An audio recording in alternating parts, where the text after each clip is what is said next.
बनाना चाहते हैं तो स्मरण रखिए, आपको इस सागर की भांति बनना होगा। शांत चित्त रहिए, सब कुछ संतुलन में रखिए। यदि जीवन में कुछ अधिक ही सुख आ जाए तो अपनी सुध बुध मत खोइए।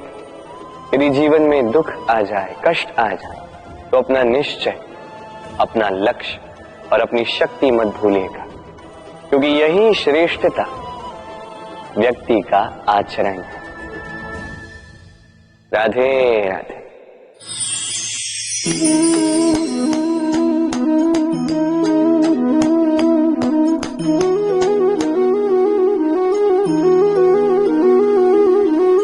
आप सोच रहे होंगे कि मैं कर क्या रहा। मैंने सुना कि चट्टानों में जो है रत्न पाए जाते, वही ढूंढ रहा था। तो देखिए कैसी विचित्र बात है। हर चट्टान में रत्न नहीं पाए जाते, हर गज के मस्तक पर गजमुक्ता नहीं पाया जाता, हर वन में चंदन का वृक्ष नहीं पाया जाता। जीवन में ये जो श्रेष्ठ और महान वस्तुएं, इन्हें पाने के लिए कठिनाइयों का सामना करना ही पड़ता है। अब ऐसे ही श्रेष्ठ होते हैं मित्र। अत्यंत श्रेष्ठ यदि सही मित्र मिले तो आपको जीवन में कई सारे लोग मिलेंगे, बड़ी मीठी मीठी बातें करेंगे, किंतु यदि कोई ऐसा जीवन में आए जो आपके हित के विषय में सोचे, आपके हित के विषय में कार्य करे, तो उसे कहीं मत जाने दीजिए। उन्हें अपने जीवन में सहेज कर, फिर देखिए आपके जीवन में सुख ही सुख हो। राधे राधे। देखो तो ये संसार कितना सुंदर है, किंतु वास्तविक सत्य ये है कि इस संसार में सब कुछ नश्वर है। जो कल था वो आज नहीं है, जो आज है वो कल नहीं था, और जो आज है वो कल भी नहीं होगा। प्रत्येक व्यक्ति अपने अपने समय पर काल को प्राप्त हो जाता है। इस रूप का नाश करता है बुढ़ापा, प्राणों का नाश करती है मृत्यु, आलस्य, ईर्ष्या धर्म का नाश करते हैं, और क्रोध संबंध का नाश करता है। किंतु एक ऐसा भाव है जो अकेला ही सारे गुणों का नाश करने में सक्षम है, और वो है अभिमान। इसलिए ज्ञान को स्वयं के पास आने दीजिए, किंतु अभिमान को कदापि नहीं, क्योंकि यदि ये अभिमान आपके पास आ गया तो जीवन में जो कुछ भी आपने अर्जित किया है, चाहे वो गुण हो, चाहे वो धन हो, चाहे वो मित्र हो, चाहे वो आनंद, सबका नाश हो जाएगा। राधे राधे।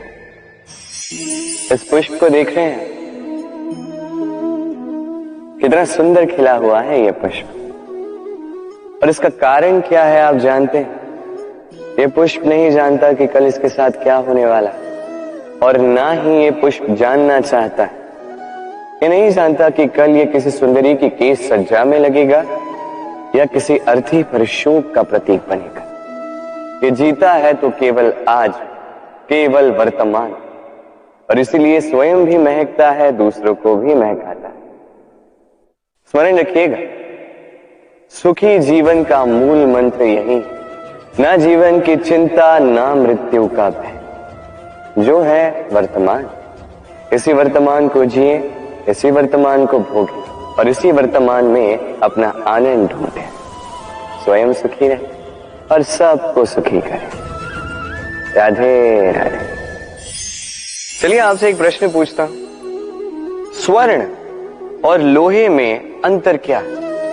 अब अधिकतर लोगों का उत्तर यही होगा कि स्वर्ण बहुमूल्य है। स्वर्ण का मूल्य लोहे से कहीं अधिक उचित है, किंतु हमें यह बात नहीं भूलनी चाहिए कि स्वर्ण हमारे श्रृंगार का कार्य करता है, हमें तनिक और सुंदर दिखाता है। दूसरी ओर लोहा उन सैनिकों की ढाल और तलवार बनकर रक्षा करता है जो सैनिक हमारे प्राणों की रक्षा करते हैं। ये सैनिक नहीं तो हमारे प्राण। अब बताइए, स्वर्ण का मूल्य अधिक होने से क्या लोहे का मूल्य कम हुआ? कदापि नहीं। इसी प्रकार इस जीवन में आप चाहे जितने प्रयास कर, कुछ न कुछ ऐसा अवश्य होगा जो आपको कभी नहीं मिलेगा, और इसके कारण स्वयं को हीन समझ लेना अनुचित है। हो सकता है आपके पास वो गुण हो जो संसार में और किसी के पास भी नहीं है, तो उस गुण को समझिए, उसे बढ़ाइए और उसे सहेज करें। स्मरण रखिए, संसार में प्रत्येक व्यक्ति विशेष होता है और संसार में सभी को सब कुछ नहीं मिलता। स्वयं देख लीजिए, स्वर्ण को जिस दुकान में सहेज कर रखा जाता है, उस दुकान के ताले लोहे से ही बने। वर्षा के ऋतु में जब भयानक वर्षा होती है, तीव्र गति से वायु चलती है, तब अक्सर आपने देखा होगा ये पक्षियां, इनके घोंसले अक्सर टूट जाते हैं, नष्ट हो जाते हैं। किंतु क्या कभी आपने इन पक्षियों को विलाप करते हुए देखा है? कभी नहीं। जैसे ही वर्षा रुकती है, ये पुनः तिनका तिनका जोड़कर अपना घोंसला पुनः बना ही देते हैं, अपना संसार वैसा बना देते हैं जैसा पहले था। और ऐसा क्यों? क्योंकि इस चक्रवात के कार्य से इन पक्षियों को कोई लेना देना है ही नहीं। वो तो बस वो करते हैं जो उनके हाथ में है। और यही है सुखी जीवन का मूल मंत्र। जो आपके वश में नहीं, उस पर विलाप करके कोई लाभ नहीं होगा। अपना ध्यान केवल उस पर केंद्रित कीजिए जो आपके वश में। जो बदल चुका है उसे कदाचित आप बदल नहीं सकते, किंतु जिसे आप बदल सकते हैं उस पर ध्यान केंद्रित कीजिए। इस जीवन में तनिक सकारात्मक बन जाइए, देखिए सब शुभ होगा। राधे राधे। मनुष्य सदैव विश्वास करता है ऊपर उठने में, ऊंचा और ऊंचा उठने में, किंतु वास्तविकता तो यह है कि जब तक शिखर को स्पर्श नहीं करोगे, ऊपर उठने में आनंद नहीं आएगा। अब देखिए ये वर्षा जब आकाश से गिरती है, धरती भी इसका स्वागत करती है, क्योंकि वर्षा गिरती है धरती की प्यास बुझाने के लिए। वर्षा आती है तो वन उपवन झूम उठते हैं, मोर पपी है नाचते हैं, गाते हैं। इसलिए नहीं कि वर्षा गिरी, इसलिए कि वर्षा उस भाव से गिरी। अब उसी स्थान पे यदि आकाश से कड़कती हुई बिजली धरती पर गिरे तो प्रकृति भयभीत हो जाती है। अर्थात ये भाव अत्यंत महत्वपूर्ण है। सर्वप्रथम इस भाव को देखिएगा, और यदि इस भाव में सृजन है तो समझ लीजिए सब कुछ शुभ ही होगा। राधे राधे। जब भी हम किसी वृक्ष को देखते हैं, सर्वप्रथम हमारी दृष्टि पड़ती है उसके पुष्पों पर, हरे भरे पत्तों पर, रसीले फलों पर, किंतु वो कठोर, वो निस्वार्थ जड़, उससे तो हम कभी आकर्षित होते ही नहीं। अब क्या इसका अर्थ ये है कि जिसने बलिदान दिया, जो उस वृक्ष की नींव है, जिसने उस वृक्ष को बढ़ाया, उसका कोई मोल ही नहीं। स्मरण रखिएगा, जब भी हम किसी वृक्ष को जल देते हैं, उसके पत्तों, पुष्पों या फलों को नहीं, उसकी जड़ को देते हैं। जब भी हम किसी वृक्ष की पूजा करते हैं, यही पुष्प, यही तिलक हम उसकी जड़ को अर्पित करते हैं। अर्थात कहीं न कहीं अनजाने में ये प्रकृति आपको वो मान दे ही देती है जिसके आप पात्र हैं। और इसीलिए तो मैं कहता हूं, तो कर्म किए जा, तू फल की चिंता ना कर, तुझे वो मान अवश्य मिलेगा जिसका तू पात्र है, बस विश्वास कर। राधे राधे। सागर कितना विशाल होता है ये सागर, क्या नहीं कर सकता ये सागर। क्षण भर में त्राही त्राही मचा सकता है, प्रलय ला सकता है, संसार मिटा सकता है। ये सागर जीवन ज्योति बुझा सकता है। यदि कुछ नहीं बुझा सकता तो एक प्यासे की प्यास। दूसरी ओर ये गागर इतनी छोटी है कि गोपियां एक साथ 10-10 लेकर चल सकती हैं, किंतु यही छोटी गागर 20 की प्यास बुझा सकती है। अब बताइए, जल सागर में भी है और गागर में भी, फिर इतना अंतर क्यों? यहां पे अंतर है तो भाव के स्वभाव में। एक माटी में मीठा जल संजो कर रखती है तो दूसरा अपने खारे पानी से किसी को भी माटी में मिला सकता है। आप क्या बनना चाहेंगे? सागर का खारा पानी बनकर किसी की आस बुझाना चाहेंगे या मीठी गागर बनकर किसी की प्यास बुझाना चाहेंगे? निर्णय आपका है। राधे राधे।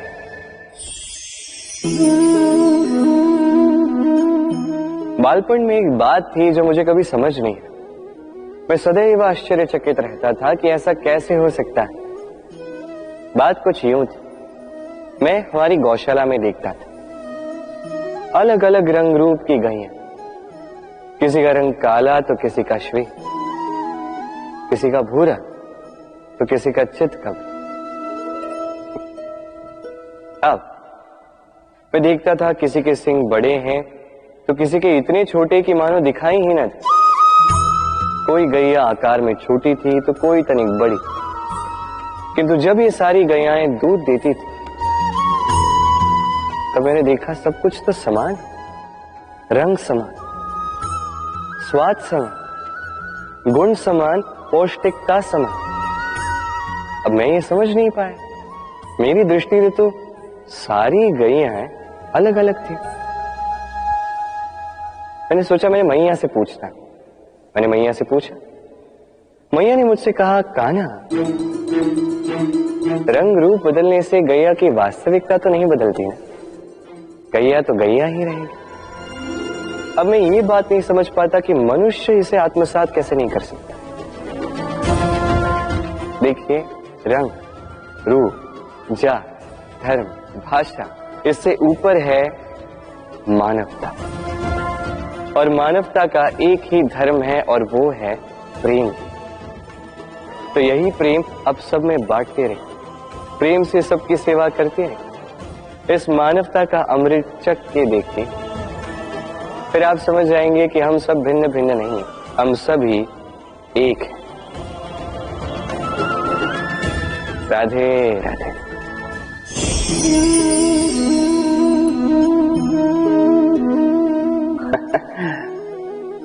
मेरे मन में अभी अभी एक विचार आया। क्या आप भी ऐसा सोचते हैं कि ऐसा क्यों होता है? ईश्वर ने हमें 2 आंखें दी, 2 कान दिए, 2 हाथ दिए, किंतु मुख केवल एक ही दिए, जीभ केवल एक ही दी। ऐसा क्यों? क्या कारण हो सकता है इसके पीछे? कारण ये है कि ईश्वर चाहते हैं कि हम देखें अधिक, सुने अधिक, कार्य अधिक करें, बोले कम। अब यदि आप गौर से सोचेंगे तो इसमें भी हमारी जीभ को अत्यंत कोमल बनाया गया है ताकि इन कठोर दांतों के मध्य में ये बड़ी सरलता से रह सके। अब इसके पीछे भी कोई कारण है। हमारे शब्द और हमारी वाणी भी इसी प्रकार कोमल और सरल होनी चाहिए। स्मरण रखिए, यदि इस मुख से शब्द कठोर निकलेंगे तो इसके परिणाम भी कठोर ही होंगे। इसी कोमल, इसी सरल और इसी मीठी वाणी के साथ आइए मेरे साथ कहें, राधे राधे। इस कोमल घास को देख रहे हैं, इतनी कोमल कि कोई बालक भी आके इस पर बैठ जाए तो ये दब जाती। एक छोटा सा चूहा कहीं से आ जाए, अपने दांतों से इसे काट सकता, और यदि कोई हाथी आ गया तो बड़ी सरलता से इसे जड़ से उखाड़ कर फेंक सकता है ना? अब देखिए,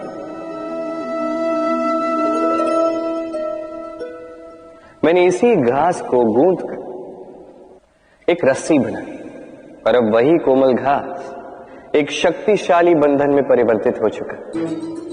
ऐसा बंधन जो किसी हाथी को बांधने में काम आ सकता। वही हाथी जो बड़ी सरलता से इस घास को उखाड़ कर फेंक सकता था। समझे आप? इसी रस्सी की भांति यदि एक साथ रहोगे, एक दूसरे की सहायता करोगे, साथ निभाओगे, तो कितनी भी बड़ी समस्या क्यों ना, उसका हल बड़ी सरलता से आप निकाल पाओ। राधे।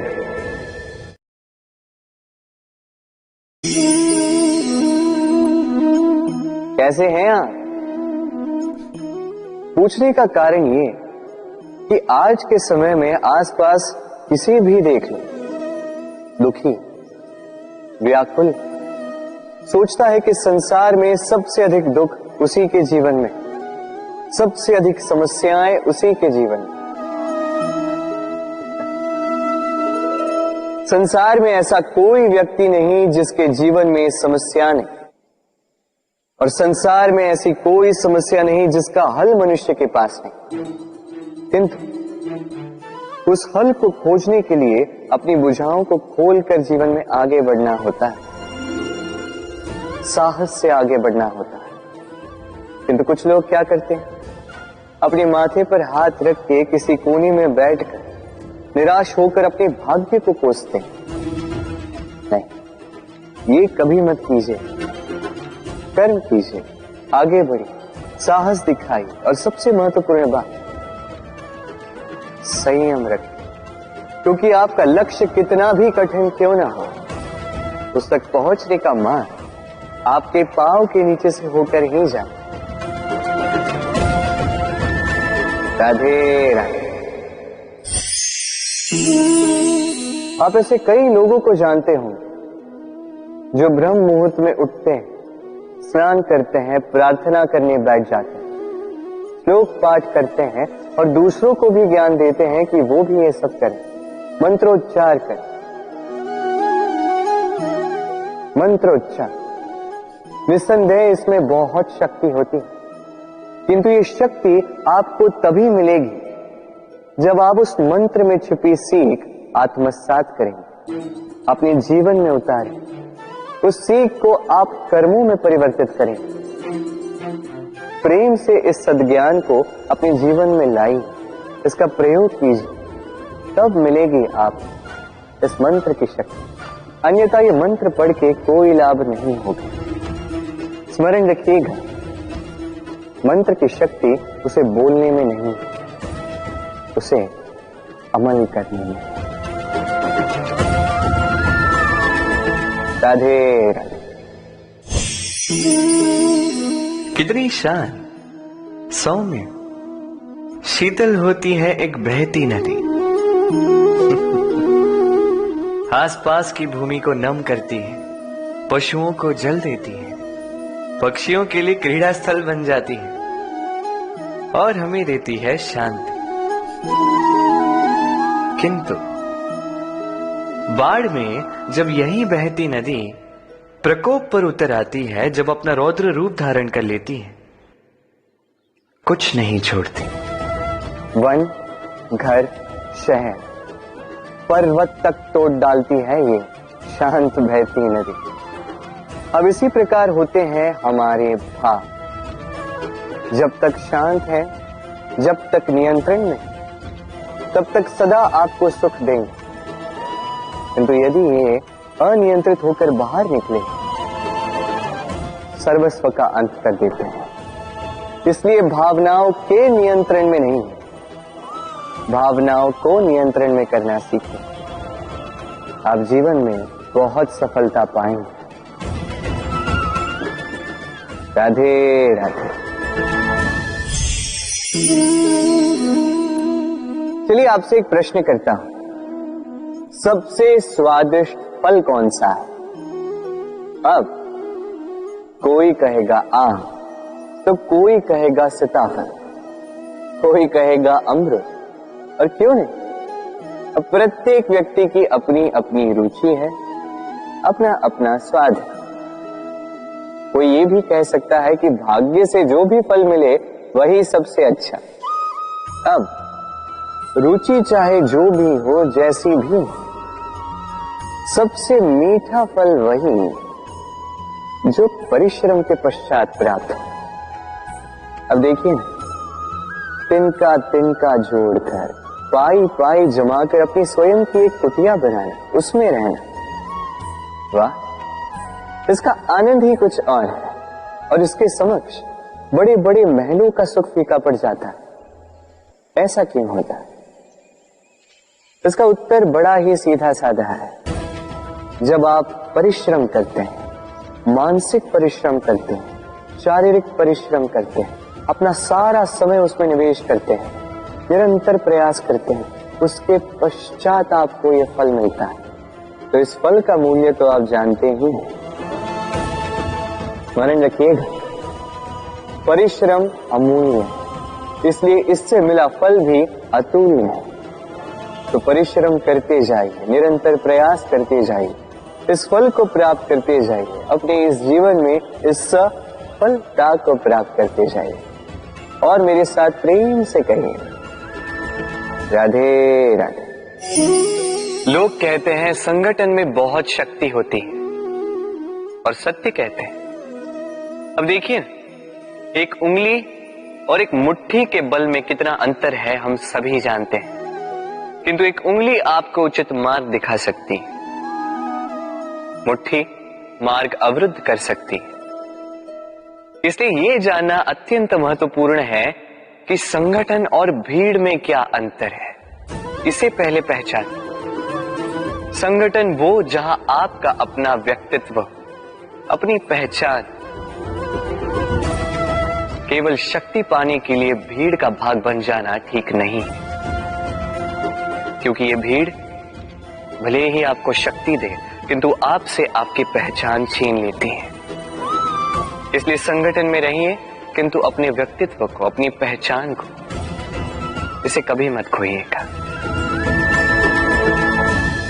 राधे राधे। क्रोध, क्रोध क्या है कौन नहीं जानता। हर आयु, हर वर्ग, हर श्रेणी के व्यक्ति को क्रोध का अनुभव हो चुका है। बल्कि किसी किसी का तो परिचय ही इसी प्रकार दिया जाता है कि व्यक्ति अत्यंत क्रोधी है, इससे तनिक बच के ही रहना। अब क्रोध क्या है हम सभी जानते हैं, किंतु ये क्रोध कर क्या सकता है ये बहुत कम लोग जानते हैं। क्रोध कुछ इस प्रकार है, किसी जलते हुए अंगारे को पकड़ना और किसी और की ओर फेंकना। अब इसके पीछे आपकी मंशा होती है सामने वाले को जलाने की, किंतु उससे पहले तो आपके स्वयं के हाथ जल जाते हैं। तो स्मरण रखिएगा, जब भी आप किसी और पर क्रोध करते हैं, सर्वप्रथम वो आपके विनाश का कारण बनता है। मैं कहता हूं, जब इस संसार में करने के लिए प्रेम है तो क्रोध करना ही क्यों। प्रेम कीजिए, यही प्रेम सब में बांटिए, और इसी प्रेम के साथ कहेंगे राधे राधे। भय, ये भय सदैव मनुष्य के साथ ही रहता है। कुछ खो देने का भय, जो पा लिया उसे खो देने का भय। अब जिसके हम निकट हैं उसके दूर चले जाने का भय, जो हमारा है हमसे छिन जाने का भय।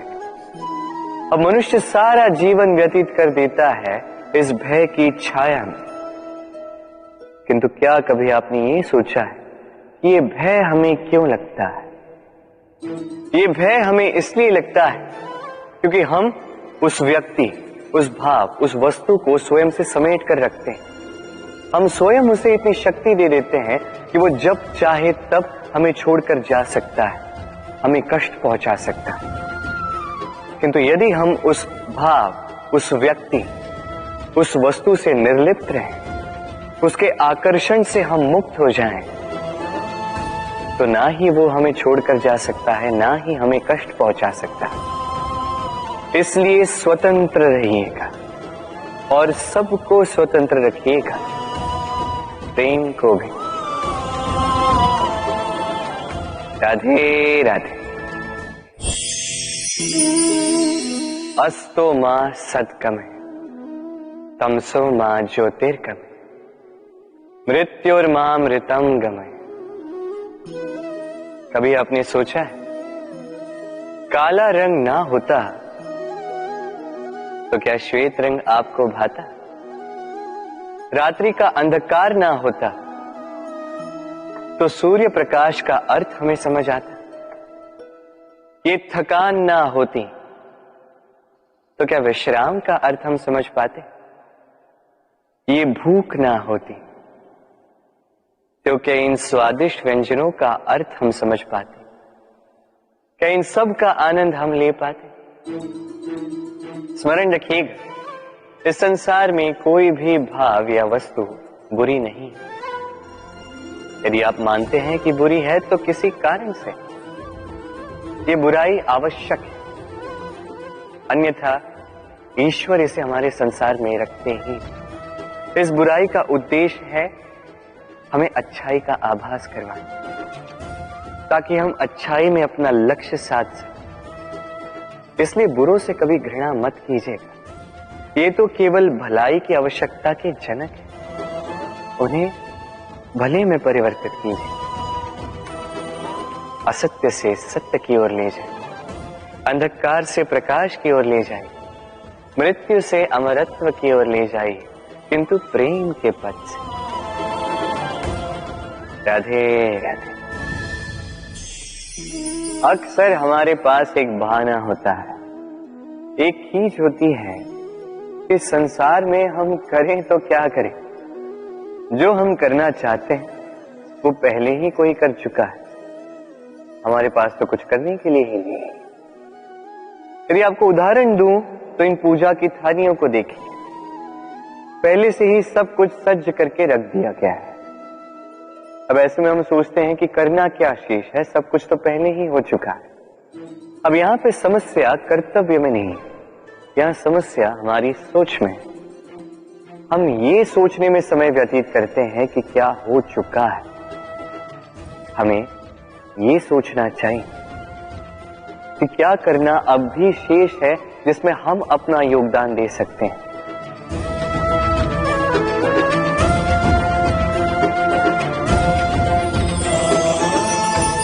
समझे?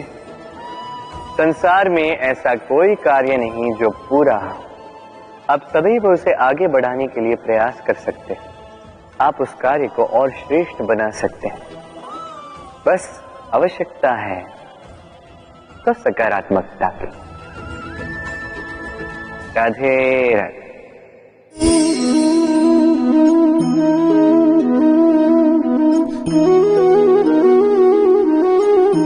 चलिए आज आपसे एक प्रश्न पूछता हूं। मनुष्य अंधकार से भयभीत रहता है, ऐसा क्यों? इसका उत्तर है कि इस अंधकार में मनुष्य कुछ देख नहीं पाता, न आगे देख पाता है न पीछे, आसपास क्या है समझ नहीं पाता, न अपनी राह देख पाता है न अपना लक्ष्य।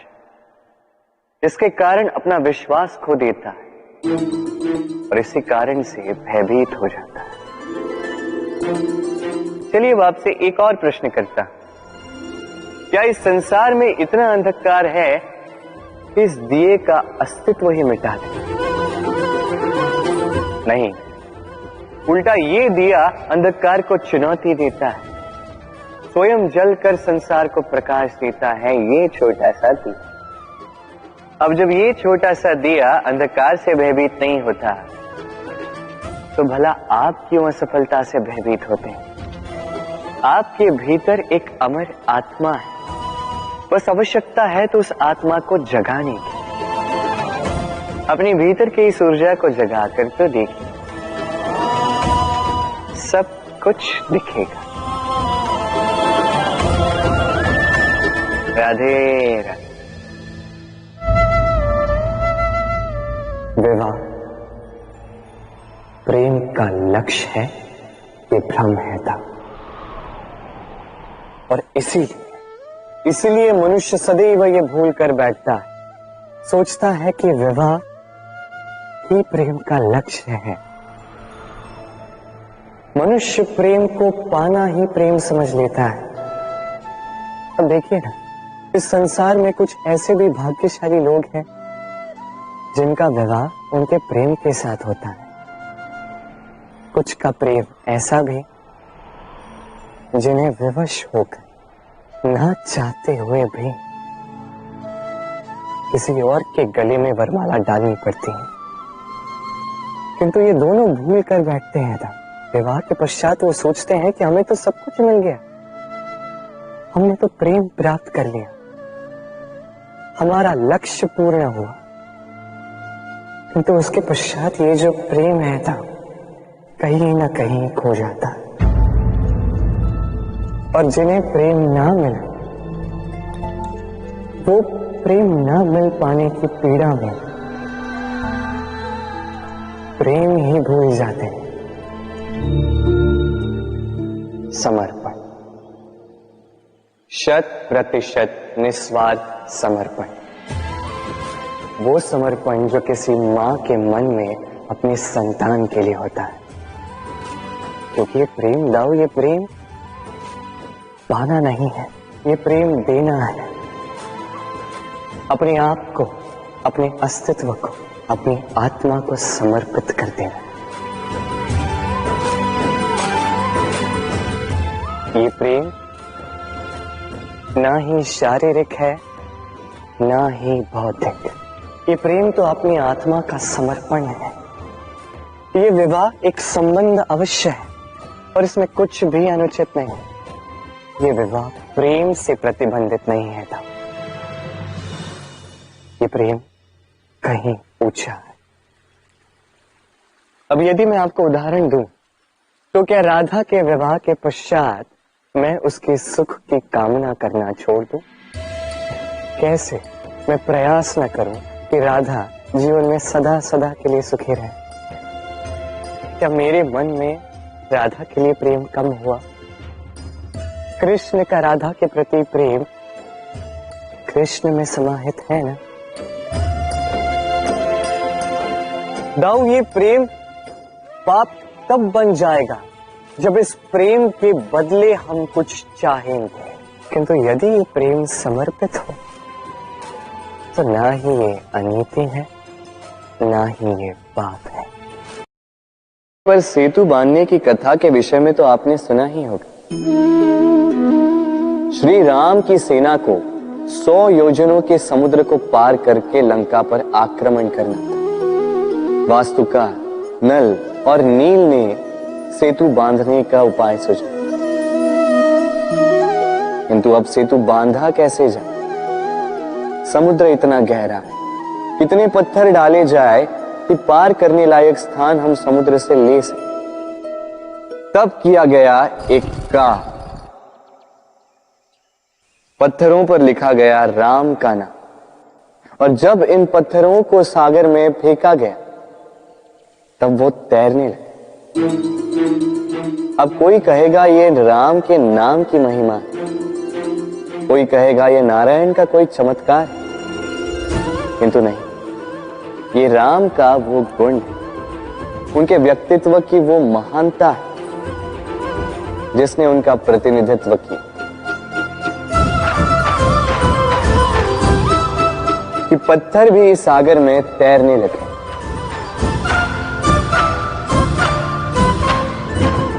उसी प्रकार जहां हम नहीं होते वहां हमारे गुण हमारा प्रतिनिधित्व करते हैं। हमारे नाम की शक्ति हम स्वयं बनाते हैं अपने कर्मों से, अपने गुणों से। अब चयन आपका है। आपके नाम के सहारे कोई विपदा से बाहर निकल आता है या आपके अपयश के दुष्कर्मों से कोई डूब जाता है। अच्छे से चयन कीजिए। राधे राधे। कभी किसी पंछी को देखा है? जब उसे अंडे देने होते हैं तो वो सर्वप्रथम एक स्थान खोजता है, एक स्थान जो वर्षा, धूप, शत्रुओं से सुरक्षित हो। फिर वो अपना घोंसला बनाता है, फिर अंडे देता है और फिर जब उन अंडों से नन्ही संतानें निकल आती तो उन्हें भोजन देता, उनकी सुरक्षा करता, परंतु जब उनके पंख निकल आए तो ना उन्हें भोजन देती है, ना ही उन्हें घोंसला बनाना सिखाती। उड़ने की कला सिखाती है बस। फिर वो नन्ही संतानें उड़ने की कला सीखकर स्वयं अपना भोजन लाना सीख जाती है, स्वयं घोंसला बनाना सीख जाती है। और हम मनुष्य क्या करते हैं? संतान के बड़े होने के पश्चात भी उनकी चिंता में सूखते हैं, प्रयास करते हैं कि उनके लिए घर बना सके और अपनी संतान को और भी शक्तिशाली बनाने के स्थान पर पंगु कर जाते हैं। जीवन में वही कीजिए जो एक पंछी करता है। अपनी संतान को उड़ने की कला सिखाइए, संस्कार दीजिए और एक समय के पश्चात उसे स्वयं अपना आकाश चुनने को मुक्त कर दीजिए। राधे राधे।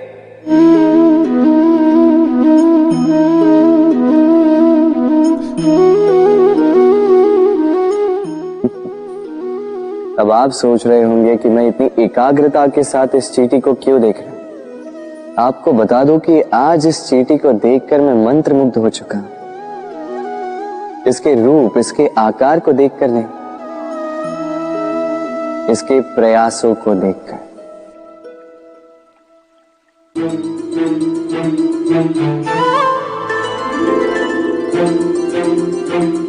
आप जानते हैं, अनगिनत प्रयासों के पश्चात चींटी अपना एक छोटा सा घर बना पाती है, जो अन्य जंतुओं के लिए सरल सी बात है। वो चींटी के लिए उसके जीवन की सबसे बड़ी घटना, सबसे बड़ी सफलता है। भविष्य में चींटी रहे न रहे, इनके बनाए हुए घर वर्षों पश्चात तक टिके रहते हैं। जीवन में सफलता के साथ भी ऐसा ही होता है। आपको एक दिन में सफलता नहीं मिलती, किंतु यदि आप प्रतिदिन प्रयास करते रहे तो एक दिन आपको सफलता अवश्य मिलेगी। स्मरण रखिएगा, भाग्य के द्वार उनके लिए नहीं खुलते जो हार मान लेते हैं। भाग्य उनका स्वागत करता जो उठकर उनके द्वार खटखटाने का प्रयास करते। तो प्रयास करते रहे, सफलता एक न एक दिन आपके पास आएगी। राधे राधे। क्या प्रेम में विवाह करना अनिवार्य है? तुम्हें क्या लगता है? बात बुराई की नहीं है राधा, बात है बंधन और जुड़ाव की। राधा, विवाह एक ऐसा पवित्र बंधन है जो दो लोगों को एक जीवन के लिए बांध के रखता है, किंतु प्रेम एक ऐसी भावना है राधा जो दो प्रेमियों को अनंत काल तक जोड़कर रखती है। विवाह में कोई बुराई नहीं है राधा, किंतु क्या इसे प्रेम के अनंत बंधन का अंग बनाना उचित होगा? जो प्रेम अलौकिक है राधा, उसे सांसारिक बंधन में क्यों बांधना? हमें देखो, इस क्षण को देखो, अभी भी हम साथ में ही है ना।